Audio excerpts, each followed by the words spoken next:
Let's bring in Zeke Miller and Michael Graham in our Washington bureau. Zeke is a CBSN political contributor and covers the White House for Time. Michael is creative director at MediaDC.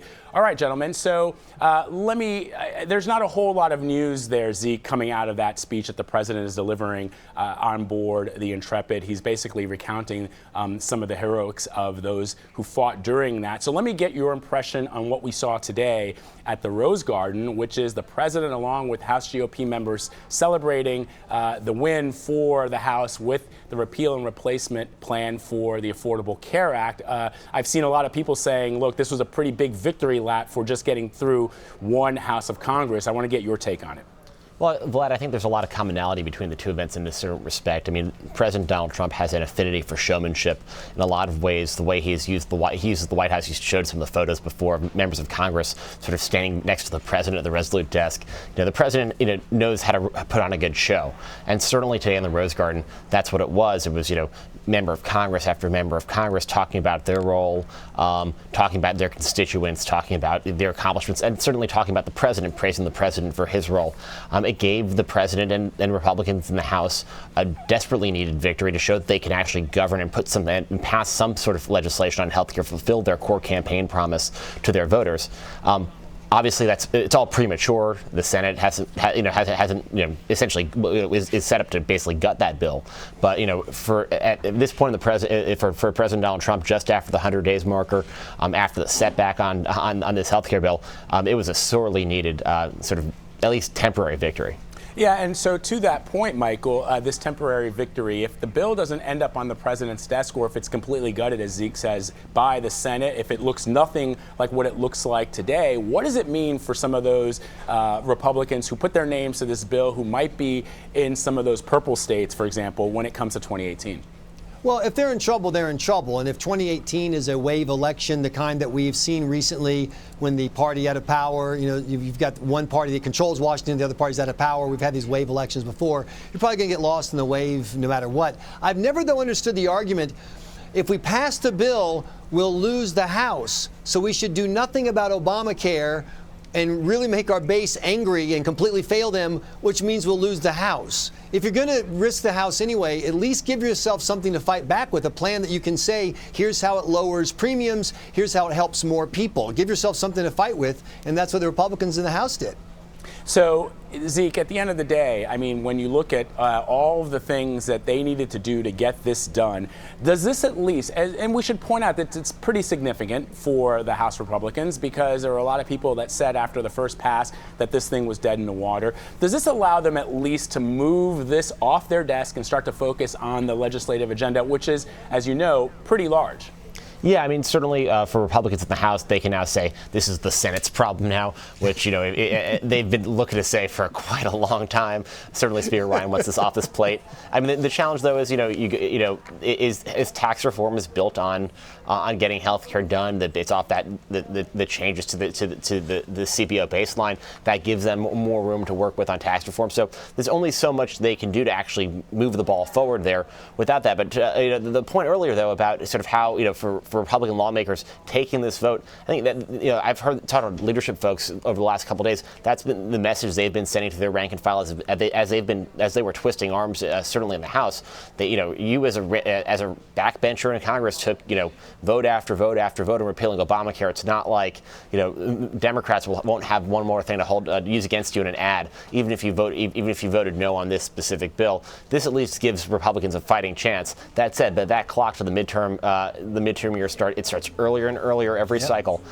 So that clock is starting pretty soon, and these lawmakers want to start focus on campaigning, not maybe less on the nitty-gritty of this legislation. So the pressure's on the Senate now.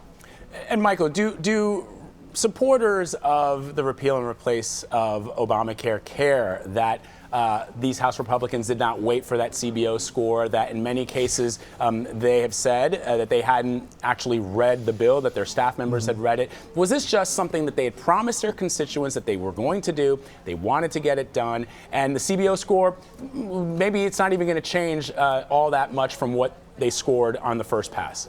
They didn't care about a CBO score, an ABC score, the credit score, the Baltimore Orioles, Red Sox, the Red Sox won again last night, score. They didn't care. They wanted to win. And I just want to say Democrats have no room on this. After the scam they pulled on Obamacare with the deemed as passed and the Cornhusker kickback and all the bogus trips, they have that problem. But I want to ask Zeke, can you remember the last time that you watched a vote on the floor and didn't know what the outcome was going to be? I'm not a Trump fan by any stretch. I just wonder if this built-in drama doesn't help him. The fiasco of the beginning was truly a fiasco, but now it looks like it was a big deal that the Republican majority managed to hold together 217 members, which shouldn't be a big deal, but it seemed like a big deal. And I think this impact on the base voters, the talk radio listeners, and a lot of the borderline members of Congress, it has really given them a push towards stick with the team. Good things happen when you're with the team. I think Michael's exactly right there. I mean, this is a president that likes the spectacle, that likes the show. Certainly, they would have liked to get healthcare done on the first go around. But the way this, looking back, it almost seems like they were scripting it. It's a scripted drama. That's sort of the benefit you get from hindsight. In the moment, obviously, they were looking for a different outcome. But that's, shows, I think, the way that certainly the president and the people around him view this, and the speaker too. They understand the president wants a very spectacular win.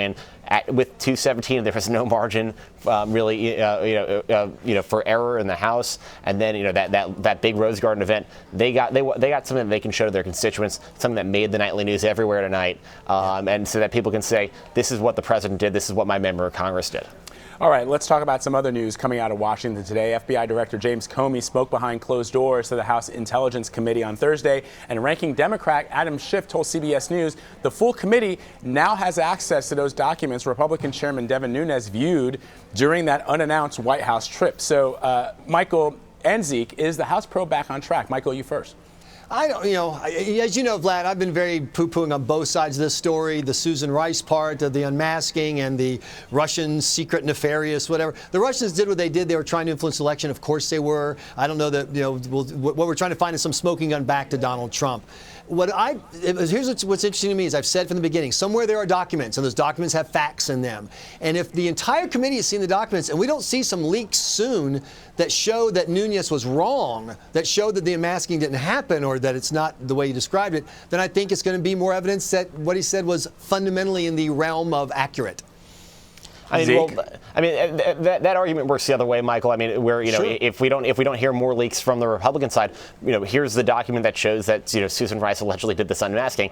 I mean, it's right now it's too soon to tell. I mean, I think seeing Director Comey up on the Hill this week, it was interesting to note how many Democrats were still focused on rehashing sort of the Hillary Clinton emails, because that plays so well with their base instead of the investigation to the person and the people around the the occupant of the White House now.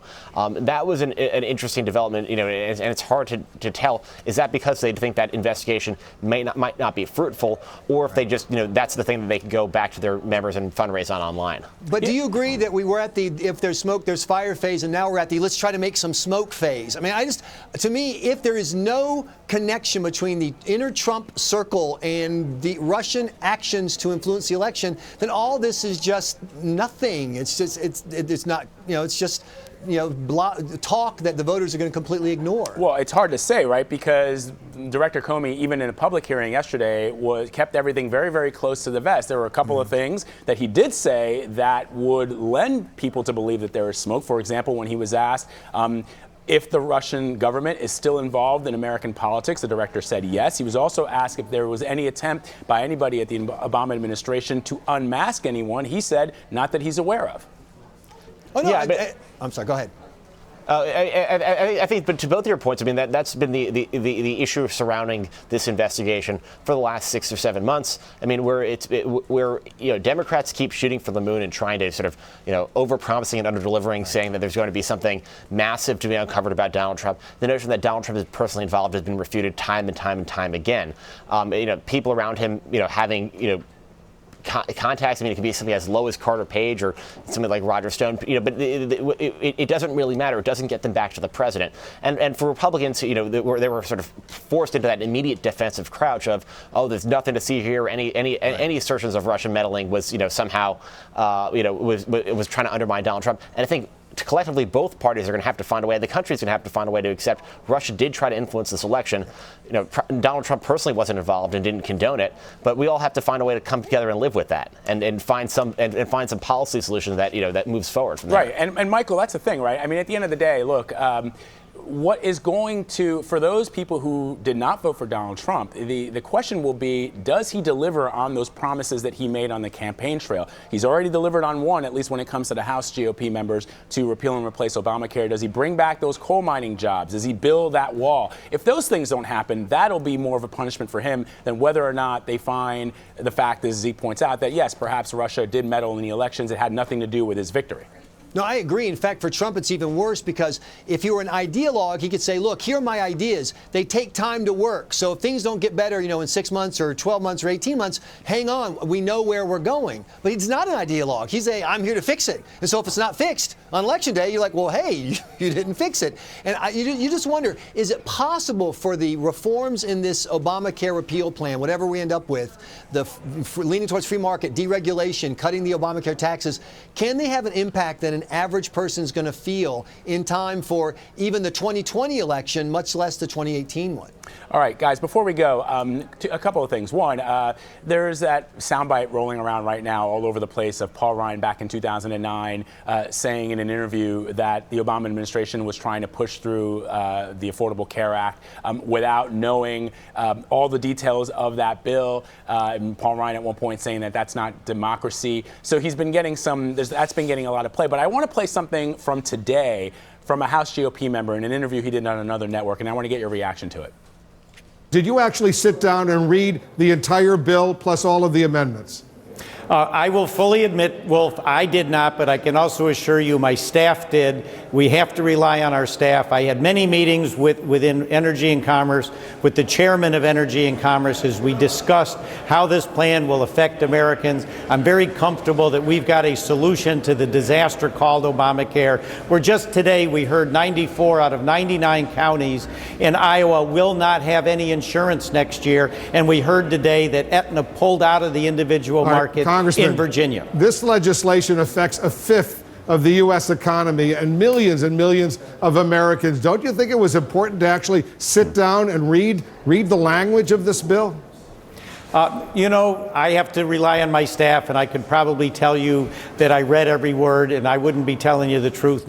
All right, gentlemen. So understanding that this legislation can be very, very dense, but help the American people who are watching this show understand, is that normal? That was Republican Congressman Chris Collins of New York saying essentially to Wolf Blitzer there that he didn't read it, but that his staff read it and he voted for it. Is it normal to tell the truth? Yeah. Well, no, it's not normal to tell the truth. What's normal, and I worked in politics back in the day, is that you stand up and say, oh, I read the entire thing. I was up all night. I was slaving over every. Trust me. Anytime I hear a politician say they read an entire bill that's a lengthy bill, my Joe Wilson jumps up. You lie. None of them read the bills when they're big, dense bills like this. None of them. Zeke? Yeah, I mean, this is the textbook of that Kinsley gaffe, saying the obvious, the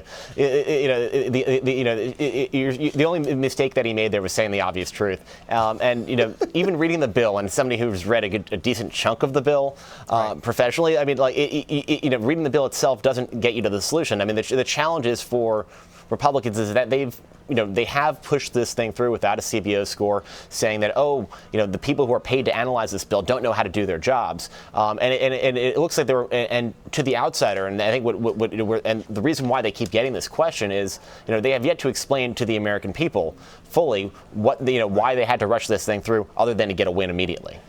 All right, we're going to have to leave it there. Michael Graham and Zeke Miller in Washington. As always, we appreciate the insights. Thank you so much.